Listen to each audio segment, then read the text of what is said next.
Thank you for being here. We have, this is a panel that's going to be focused, we have a great panel focused on the hospital systems here and how they are working on the front lines of the COVID epidemic and fighting this terrible virus.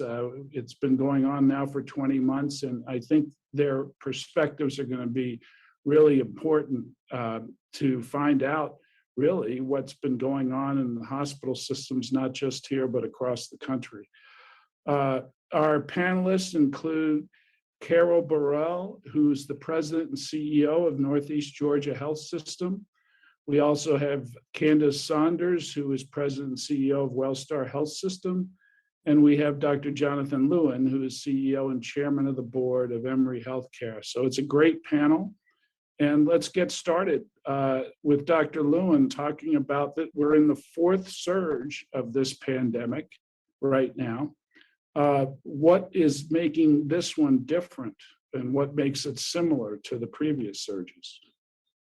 Well, thank you, Andy, and I appreciate being here and being part of the panel and having a chance to share some of our experiences at Emory Healthcare. This surge has been a challenging one for several reasons. Obviously, similar to other surges, it's a lot of cases coming in quickly, filling up ICUs, filling up medical surgical beds. And fortunately, we're over the hump and we're now seeing the numbers start to go down. We're down about 25% over the last week or so. So again, in many ways, it looks like some of the other surges, like our last winter surge for us. But there are a couple of important differences. First of all, the biggest difference is the impact on the workforce. Prior surges, the last winter surge, everyone, and the two surges before that, this is our fourth here in the South. Previously, we could all say, you know what, there's a vaccine on the horizon. Once people are vaccinated, this is going to be behind us. Right now, the frustration that we have in the workforce is really wearing them down because it's they're saying, well, there's a vaccine, but our beds are full of people without vaccine who are unvaccinated. So one of the biggest differences is the sort of morale of the workforce, and the frustration of the workforce. Demographically, there's some differences too, because the elderly have been much better about getting vaccinated because of their prior experience in the earlier surges. Our average age at our hospital has gone down 8 years from, again, around 61 down to about 53. So it's a much younger age population that we have, and that's also a bit different. Interestingly, the percentage of women has gone up. We've gone up about 7%. We have gone up about 7% in the percentage of women. And whether that's because of some of the misinformation out there about pregnancy and fertility is hard to say. But we've seen that as well as they've moved forward. And then lastly, demographically, we had been seeing a drop in the proportion of African-American patients who were being admitted. And with this surge, that's bounced back up to pretty much where it was in the first surge. And again, one could postulate that that's because of the lower vaccination rate as well. So it really is a surge of the unvaccinated in the vast majority, which causes several differences in terms of how we all react to this surge as compared to the prior ones. And I guess the last thing I'll add is in the earlier surges, our hospitals were relatively, I won't say empty, but lower acuity of our non-COVID patients. And this time the surge started and we were already completely full with very sick patients, perhaps some of them because they've delayed care during the earlier surges. But for whatever reason, we started off packed to the gills and the COVID was on top of that, which caused, again, a different set of challenges than in the past. Carol, what are you seeing in this surge and how is it different and similar than previous ones. Well, I think Dr. Lewin captured it well. The similarities are pretty incredible, as we all have talked over these past many months, and in particular this last surge. I would just add that almost 100% of our patients in critical care are not vaccinated. So it proves that this vaccine, does work. Again, just the fatigue, and we can create. And I know we'll talk more about this. We can usually find the beds. It's the staff, which we'll talk about. The other thing I would just add, yes, an increase in the percentage of women, but we have seen pregnant women, young pregnant women, and just the heartbreaking stories of those babies being lost. And so that's hard for the family. It's hard for our staff. And so that's been another point that we've seen. Candace, tell us from your perspective, what's going on during this surge? And I would agree with what John and Carol have outlined very well. I would take us back to what I see different is a bit of the mood of our community and our people, and the caregivers and the overall team. There's this COVID fatigue, and it's real, and it's having an impact on everyone.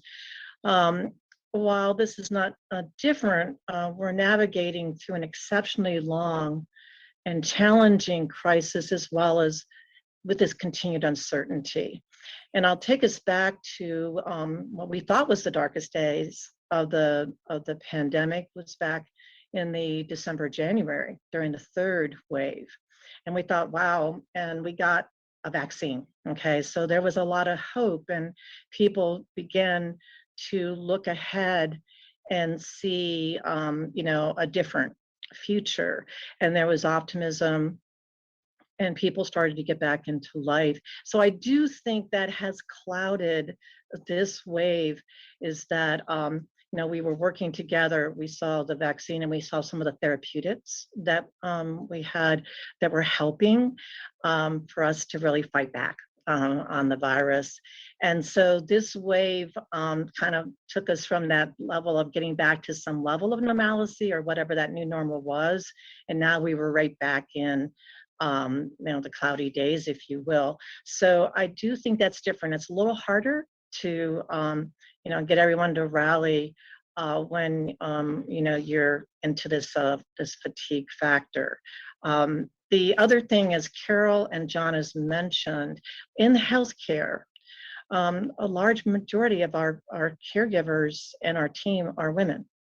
And so that is a very important part of our workforce that we have to make sure that we're understanding their concerns related to the vaccine, as we look to get to a level of vaccination in the community as we go forward. Particularly as one of the things that I learned was I had to be very intentional about messaging that the Delta virus was different than the virus that we faced last year. And it was much more contagious, and continues to become a more challenge to us as we look at how we protect our people on the front line, as well as our patients and our community. Well, you mentioned the Delta variant, and certainly it's more contagious than the others. I mean, how does that play out in your hospitals? Are 100% of the patients infected that way, Dr. Lewin, or is it? Do you know in terms of other variants, I guess? Yeah, and when we don't measure every patient coming in. But as we've worked with the CDC and the Georgia Department of Public Health in spot checking, Delta pretty much has taken over any other variant in Georgia right now. There are some limited cases of Mu or Lambda, I believe, have been found here, but very limited. As Candace noted, Delta is so darn contagious that the pretty much anyone who's susceptible is getting it, and it sort of has blocked the other less contagious variants from really taking hold. All of you, I think, have touched on the issue of staffing, morale, and shortages. It's something that I've run across a lot as a reporter over the last few months, as hospitals and other medical facilities are really hurting for staff, and you know, there's a lot of job openings. It seems like it more every day and almost. And so how is your system dealing with that? Let's start with Candace on that. What are you guys doing about that? I mean, you mentioned morale too, if you want to touch on that again. Yeah, Andy, as we look at the overall people side, as Carol mentioned, we've gotten pretty resourceful at identifying beds and spaces to care for our patients, but the people becomes the hourly, daily challenge of making sure that, first of all, we keep them safe, because at different times throughout the pandemic, many of our team members, you know, they have lives, so they have been in quarantine. And that then affects our ability to have the staff on a daily basis. So one of the things that we have done is we try to stay very close to the well-being of our team members. So we do ongoing assessments of their anxiety levels and how they're feeling and their overall well-being aspects. So we first and foremost focus on our core team, the team that we have coming in every day, showing up to take care of our patients, as well as all the team members that support the care mission. And so that gives us an idea that when we start to see that the anxiety levels, and you could see a direct relationship between, as we were going through the different surges, as we saw parents with children going back to school, you know, you have to look at, they're not only caregivers and members of a healthcare team, but they're also, they have their lives and their roles as parents and in the community. So we try to stay very close to what they need and the support that they need from us, so that they can be here and be present for the patients and the role that they have. The other thing that we've done, though, we've been very supported by the state. The health systems have worked very closely together through the Georgia Hospital Association and with our different groups. And we've had very, very strong support from the governor and the public health officials. And they have been helpful in bringing additional staffing in to help with the care of the COVID patients, because as John mentioned, we are seeing our hospitals are very busy again with other healthcare needs in addition to the COVID care needs. So we've been able to bring in support from other parts of the country. The challenge with that, though, is you still need to protect and support and nurture your core teams as you're bringing in these other caregivers from other parts of the country. And then the other thing that we have done is we've seen a strong support from the whole team. So we have nurses working in other roles today of the company and information services and other types of roles. And we have really focused on bringing those individuals back to the bedside, or in both care roles, but also helping hand roles. So we really have tried to make the patient care the priority during this period, so that our teams have helping hands and others to take care of the patients. One of the things, though, that we have done is really begin to work with our different schools and training programs to really increase the pipeline of individuals coming in to the healthcare professions and into some of those hospitality roles like food and nutrition, environmental services, and some of the technical roles. And as you said earlier, we're 20 months into this. We've actually trained nursing assistants, medical assistants, and helped to, to ease the staff shortages that we've seen. And I think we're going to have to continue those efforts as we see where the pandemic is going to move. Carol, how are you handling staffing shortages? Well, our staffing is our biggest challenge, just as we have said. We're doing a number of things. Like Candace mentioned, the well-being of those that are on the firing line. We have a number of support systems and initiatives in place with that. I'll tell you, some of our physicians, our critical care physicians, they've needed a break, but they won't take a break. They're there for each other. They feel an obligation, not only to the patients. I mean, they truly, but to each other, but they truly are demonstrating that, healthcare is a calling, if you will. Our nurses, in particular, are, their ratio is 1-3 to 1-4 for critical care, which is normally 1-1 or maybe 1-2. And so we have created pandemic partners. Not only nursing staff that is working in other areas, where it be case management, IT, whatever that might be. We've really seen them step up to the plate. But we've had a number of our non-clinical folks who have stepped up and are acting as patient care techs. Some of my own senior leaders are doing it, and they're working night shifts.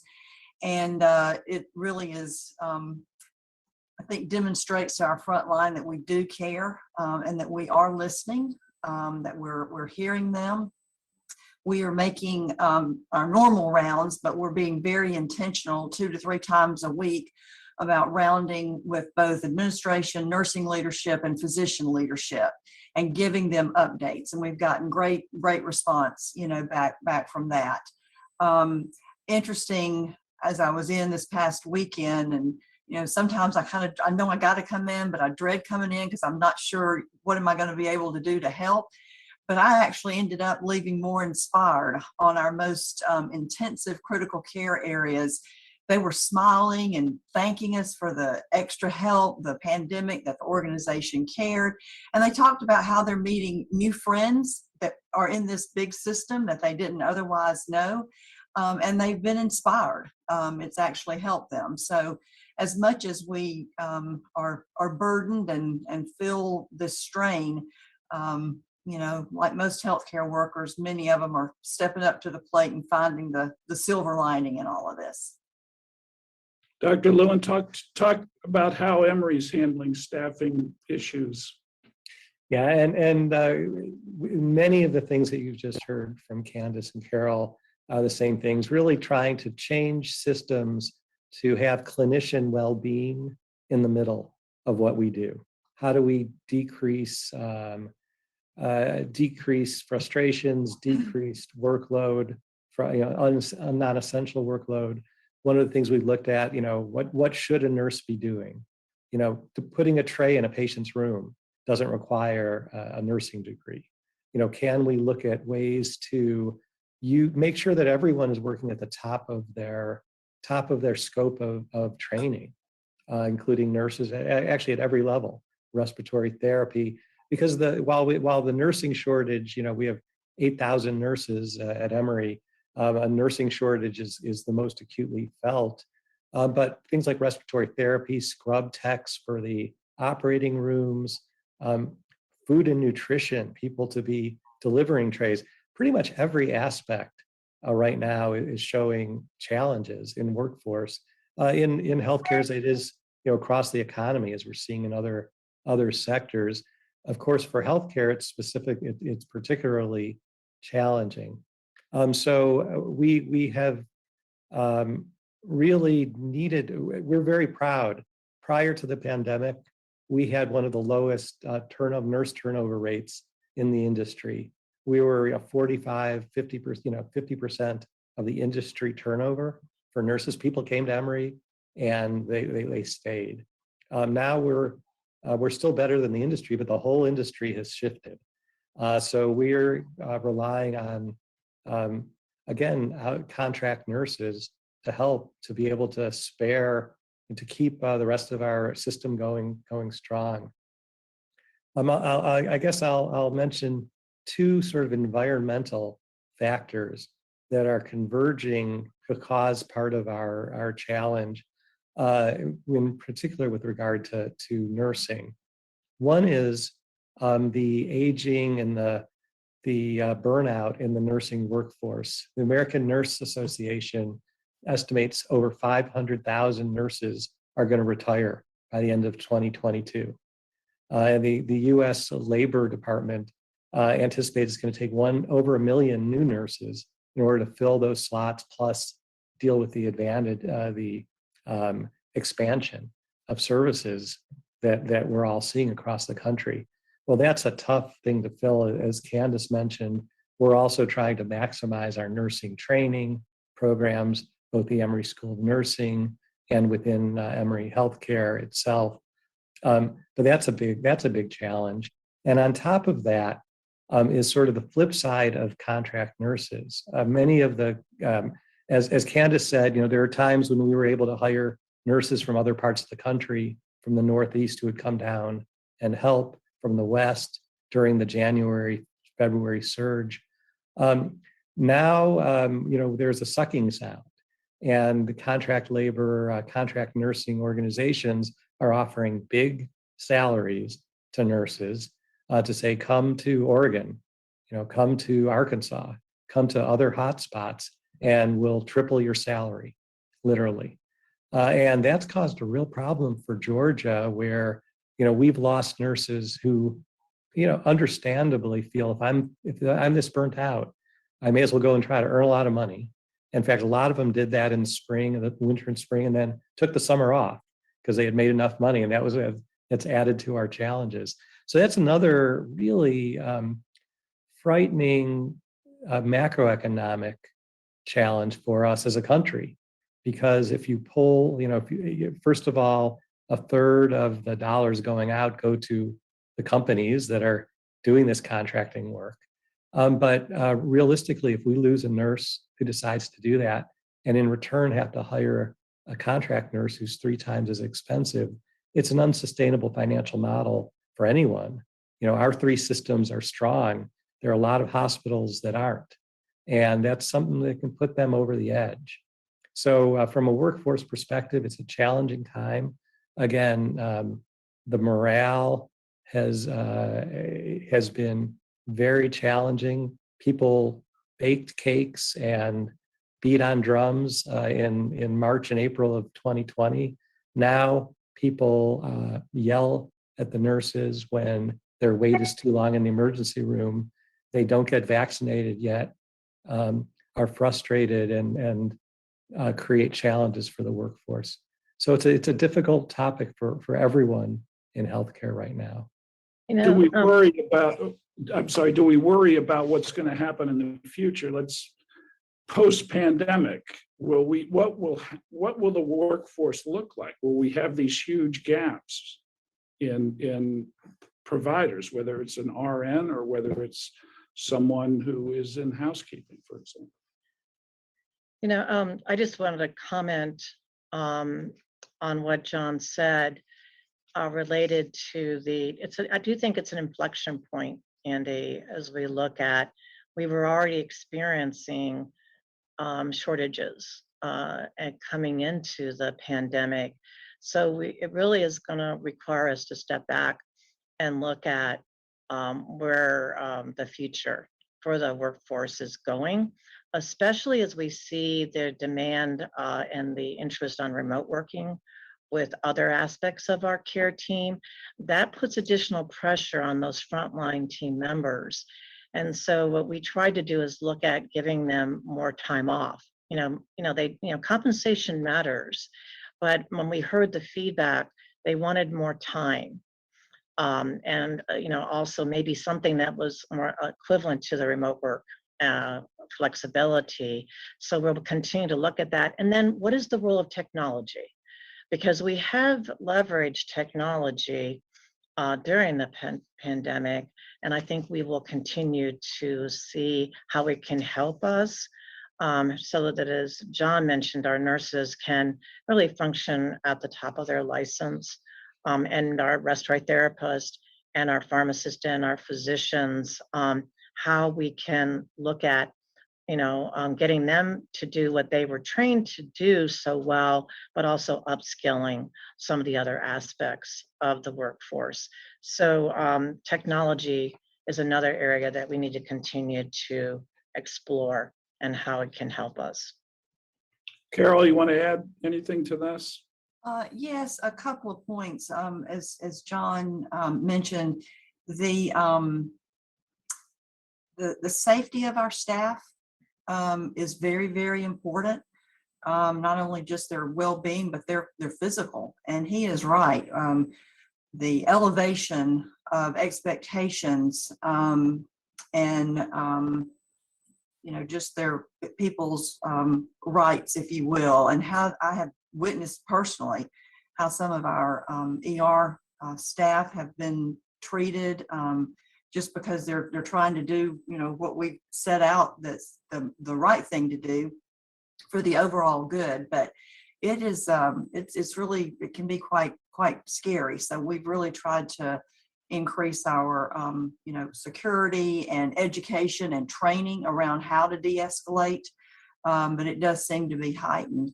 The other thing I wanted to add as well is we've talked a lot about the clinical staff, but through this entire pandemic, we certainly have learned to appreciate the full team. Everybody touches the patient in some way, shape, or form. And the shortages in some of those areas, our environmental services is palpable. And yet those folks just continue to step up to the plate. I got a text from one of my nurse practitioners this morning. She had run into one of our environmental services workers who was in the hospital with COVID for 43 days. And he's back here, masked up, gowned up, back in those rooms. So they, they're very committed and loyal as well. But, we're going to have to do some things differently for them as well. Not just about pay. Pay is certainly, as we all know, a significant factor, and we're going to have to approach those differently than I think we have in the past. But what are the other things that we can do to help, reinforce and support them as well? One of the things that has struck me as a longtime reporter here is the fact that during this COVID pandemic, we've seen hospitals, systems that are traditionally pretty fierce competitors working together. On certain, early on, it was sharing PPE, for example, when that equipment was, we had shortages of it. Dr. Lewin, you want to talk about how hospitals have worked together, collaborated during this tough time? Sure, I'd be glad to. And that's really one of the silver linings of the pandemic, to be honest. I know our three systems, Piedmont, Grady, Children's, started meeting by phone or by Zoom. Early in the pandemic, it was either every day and then went down to 3 times a week for much of the pandemic. Now they're still meeting once a week, that group of health systems. And occasionally there are others who join in as well. And you're right, Andy, it's been remarkably positive. While we are competitors, quote unquote, and for anyone from the FTC who's on this Zoom, we're still competitors. That's my word. That's my word. Yeah. But we are really cooperative. Well, we have the same mission, right? We share the mission. We're all here. We're not for profits. We're all here taking care of the communities that we serve. And realistically, the broader Metro Atlanta, Gainesville, Carrollton communities, we're all working with Tanner as well. We're all trying to do the same thing: keep people healthy and keep people alive and at home healthy. So it's been a bright spot early on, sharing PPE or sharing leads on where to buy PPE as sourcing. We went in together to buy things like disposables for laboratory. We shared hints at how to get testing more efficiently or more effectively. And over the over the 20 months, we've continued to talk about best practices, standards, ways to help promote vaccination within our workforce, which is always a challenge in this environment. We've been able to really share tips. It's been a very positive thing, and I think that the respect that certainly the leaders have for each other has certainly grown through this, as has the respect for each of the organizations throughout the leadership. Carol, what's your perspective on this? I would agree with everything Dr. Lewin just shared. You know, we've always had through the industry a collegial relationship for the most part, but yes, we do compete. I think what this has done is rally us around a common cause, a common enemy, if you will. While we're all about improving the health of the community and all that we do, this was something that was specific to all of us that we could really, you know, put our arms around. And I have certainly, you know, appreciated a text or a phone call from my colleagues throughout the state, just checking in, certainly comparing notes, you know, but we as leaders, particularly through this pandemic, you know, we have to demonstrate resilience for our people, our communities. They're looking at us and how we handle it and how are we conducting ourselves. I've had many of them say that. I'm just glad they don't necessarily see my insides certain times, but having a place to go that, you know, you can say, am I missing something? And just that little decompression can actually help you keep moving forward. And for some of my colleagues that are our colleagues that are in smaller communities and, you know, don't have as much of the resources that some of us might have, really reaching out to them and encouraging them to take care of themselves, just like we're telling our frontline workers, you got to take care of yourself to take care of others. That's true of us as healthcare leaders as well. We've talked a little bit before this, before the taping here, about the fact that the numbers, the actual case numbers of COVID are going down, and it seems to be over the last week, 10 days. But I'm wondering, are we going to have another surge somehow, some way? Is this the beginning of the end? I mean, what are your concerns about COVID moving forward? Dr. Lewin, do you want to start with that? Sure, no, I'd be glad to. And are we going to have another surge? I think the answer is going to be yes. You know, the only question is how big and how impactful it is. And that's where the frustration comes. You know, when you look at statistics around vaccination, I keep on coming back to vaccination, but there's a real good reason, because you know, so in Vermont, 1 out of 2,100 people have died during the pandemic from COVID. 1 out of every 2,100 people. In the state of Alabama, it's 1 out of every 330 people have died of COVID. And here, last I saw, was 1 out of 440 Georgians have died of COVID. And that's undoubtedly underreported, because not everyone who dies is tested. Some, you know, our records are not that great. And the differences between Vermont and Alabama or Georgia is vaccination rate. So what's really frustrating is the number of people who will die because of the lack of vaccination and the size of the surge we have. It is preventable. It is not completely preventable, but in large part preventable. You know, if you look in Israel and some of the places with high vaccination, even most of Europe, Brazil is doing better than us now. It's just amazing. So we are going to see a surge, and really the size of the surge and the problems it cause are going to relate, you know, directly to how many unvaccinated people we still have in our state, in our region. And I guess the one other thing that is important for the audience to understand is it's not just the COVID patients who suffer.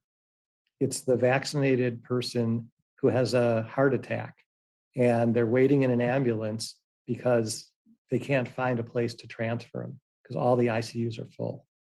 There are the excess deaths in the country and in the state of Georgia, I would say, are going to be way beyond just the number of COVID deaths that are reported.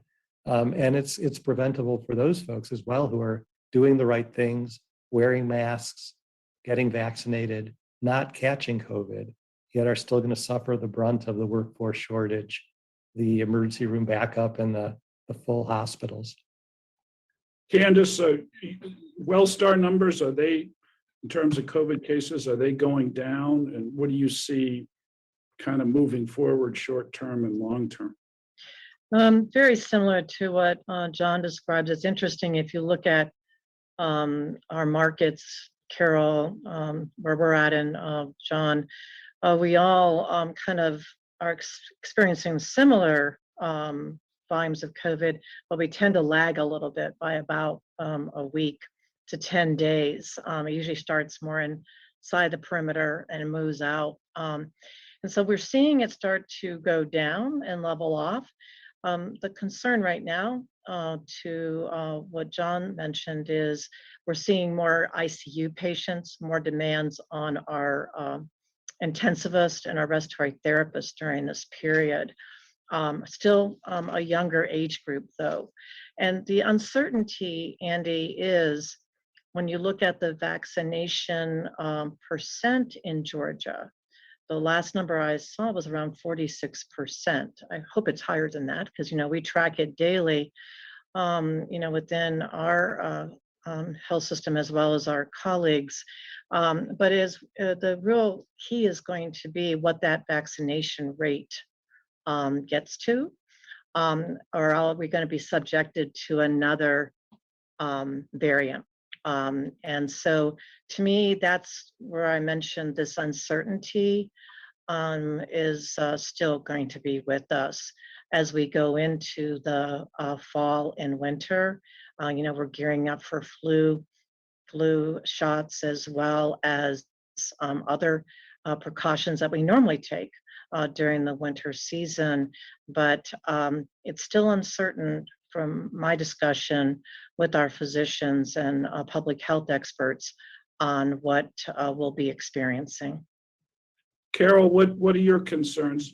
I know that Gainesville and your system have really been hit hard by COVID. Are you seeing slightly declining numbers, and what are your concerns going forward?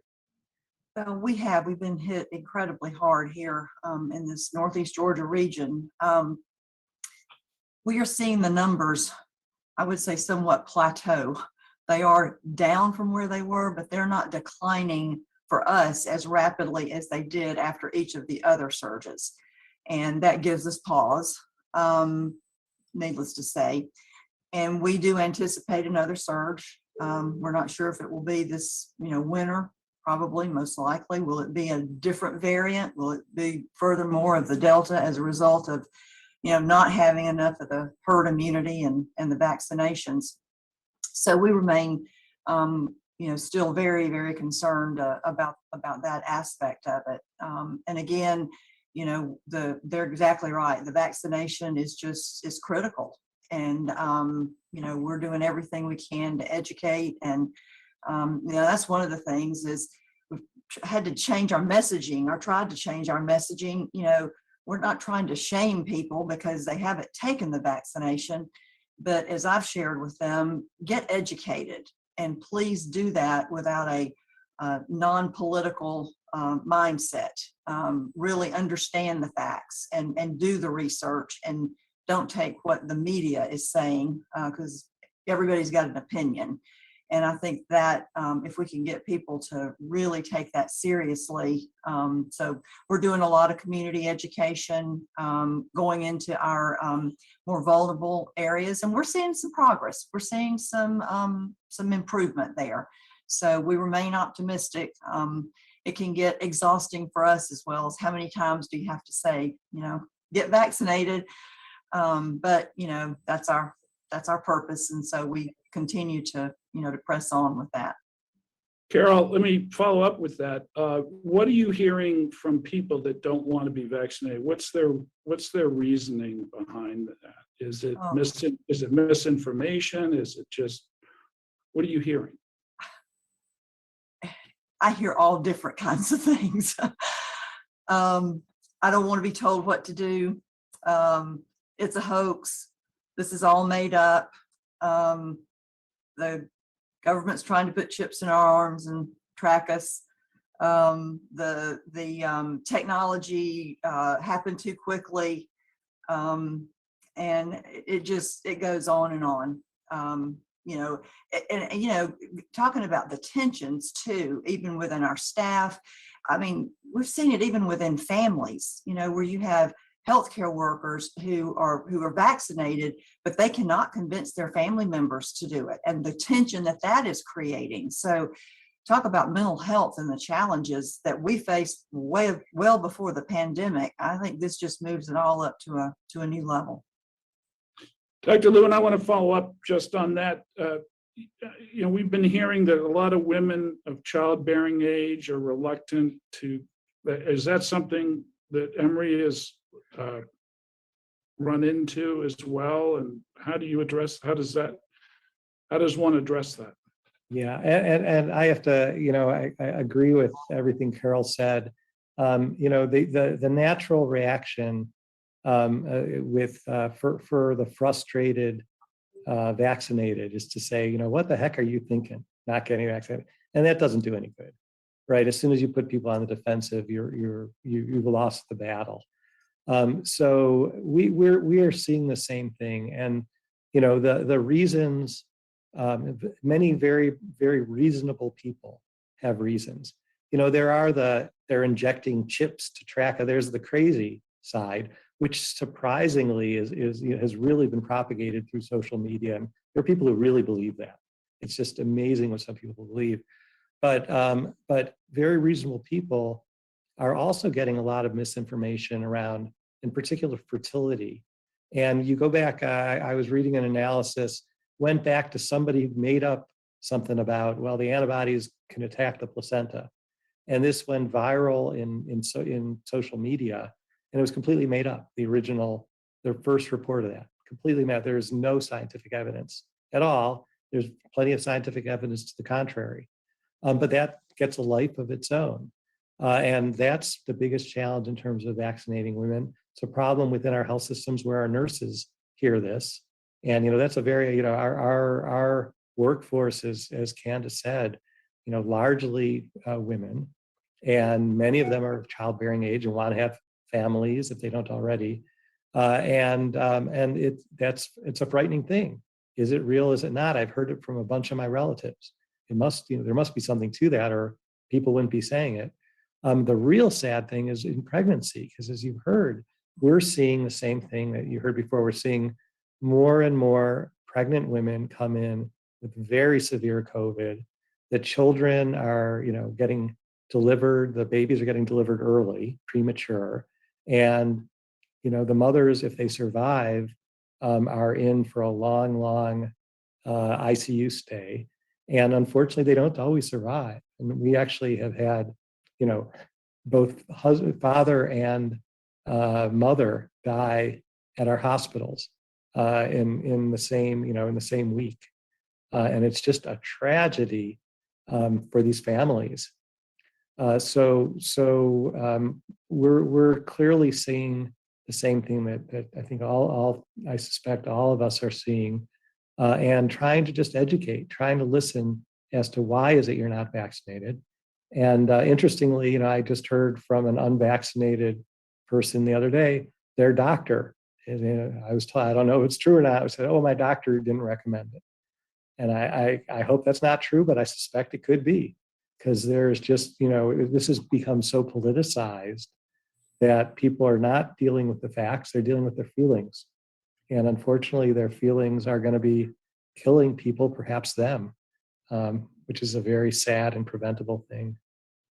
There's a lot of misinformation out there. And I think all of us have, even myself, have run into it. And it's frustrating to be able to break through that and just try to talk in a reasonable way.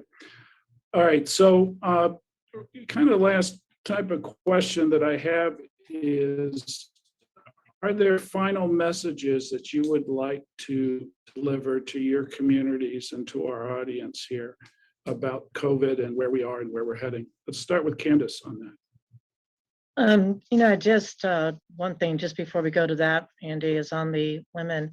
We have found, very similar to what Carol and John said, that you have to really meet the person where they're at in their concerns. And what we have found is if we can really get them to a healthcare professional to talk about their specific concerns, fears, what we found, we had to go to a one-on-one level because the groups were not conducive to people really getting their concern addressed. And so we've had a lot of success if we can foster that one-on-one consultation where you meet the person where they're at and their concern about the vaccine.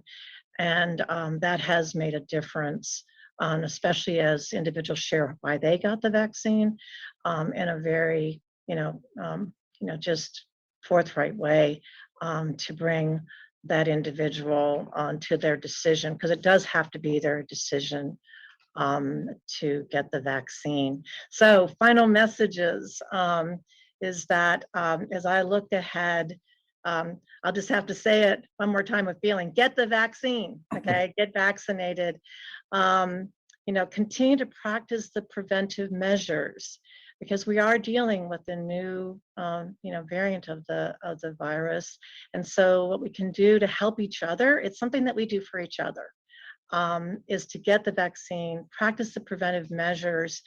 If you have symptoms, get in early to find out what is going on so that you can, prevent the spread of this virus. And then I would just ask us all to continue to listen and learn from each other.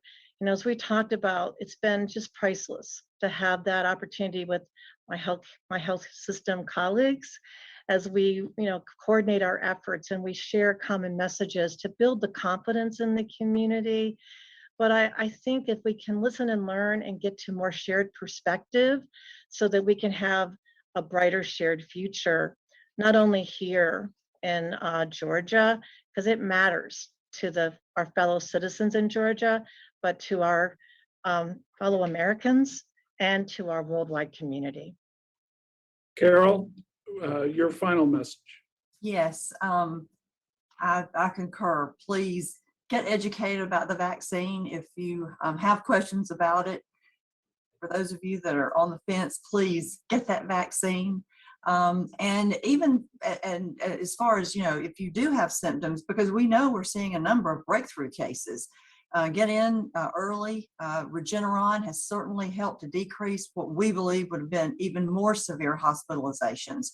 So that is very important. So again, practice those preventive measures. And, one of the things that I try to remind myself through these challenges, let's learn to grow through it, not to feel so downtrodden about it, although there are days like that. But, we will get through it, we'll persevere, and we'll learn. Each surge, we've learned something. And that has made it somewhat easier, helped us to get through it.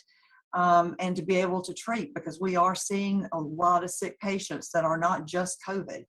And as our regions and areas are growing, we have that responsibility. So, but kudos to all those out there that are rallying, making it help. And I failed to say this earlier, but I do want to comment, as Candace did, the governor and the state support has been tremendous to help navigate this with us through this fourth surge, and we're greatly appreciative of that. Dr. Lewin, before I give you the last chance, I have to say that the science of COVID seems to be evolving almost on a weekly or daily basis. So, if you could touch on that, and also your final message would be great. Oh, absolutely, and I do want to. I'll before talking about the science of it, just to echo Carol and Candace that it's been great working with the state. We really appreciate the help the state has given us in terms of understanding and all of us were on phone calls early in the pandemic with the governor, every week, every other week, and still periodically. So we greatly appreciate that. Yeah, the science, COVID is rewriting the virology books. It is a fascinating virus from a scientific perspective. And part of the challenges we've had politically is that we're learning things so quickly. So a message we may have today, in a month and a half, it may turn out is not 100% there. So some of the things like the clotting disorders, the clotting changes that occur with COVID was something actually our ICU docs were amongst the first to hear about, to figure out, and report it through the NIH to the world. We've never seen that with a respiratory virus. There are so many, the long COVID symptoms, which we're really digging into now, something else we've never really seen. And so this is a very different virus. It's not your typical respiratory virus. It's not, SARS or Middle Eastern respiratory syndrome virus. It's very different. And again, in particular now with the variants occurring, our science has never been better. It is literally a miracle that we were able to develop a vaccine this quickly. And it wasn't done quickly. It's been 20 years of research to get us there. So it's not a quick thing, but the fact we were able to take that research and put it into practice so quickly is a minor miracle or major miracle. But the science, we're learning something every day. We've got scientists across Emory and working with people around the world on that. So I guess my last word then, if final comments, what I hope the audience takes away are really two messages. The first is a real understanding of the toll that this pandemic has caused the healthcare workforce, our caregivers. It's both physical distress and moral distress. The physical distress is just the exhaustion that our frontline, and even as was brought up, our back office people are just exhausted by the extra work that this has placed on them, on top of what would have been already a very, very busy job occupation. So the one thing is, please understand, thank the caregivers you may run into, thank the people you know. Please don't, we heard the emergency room folks, I mentioned it, Carol mentioned, we track physical violence now, workplace violence. We never had to do that before. We literally track that so we can be sure that we're keeping our workforce safe because of the reaction of some of the folks that they run into in the emergency rooms and otherwise family members. So please thank your healthcare workers, let them know how grateful you are for what they do every day.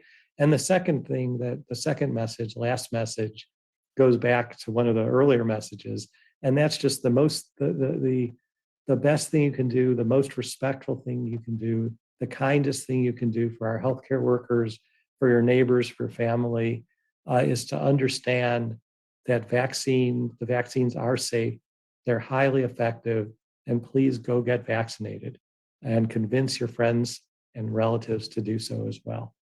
So that would be my last word. Well, I want to take a moment just to thank the three of you for a great discussion here. It's been informative and we've learned a lot and we really appreciate it, but we also appreciate your work during this very trying time and that of your staffs, medical staffs, in fighting this. And that goes for all the healthcare facilities across the state and country. We really do need to thank our caregivers during this time. But again, thank you for a great discussion, and we really appreciate what you guys are doing on the front lines.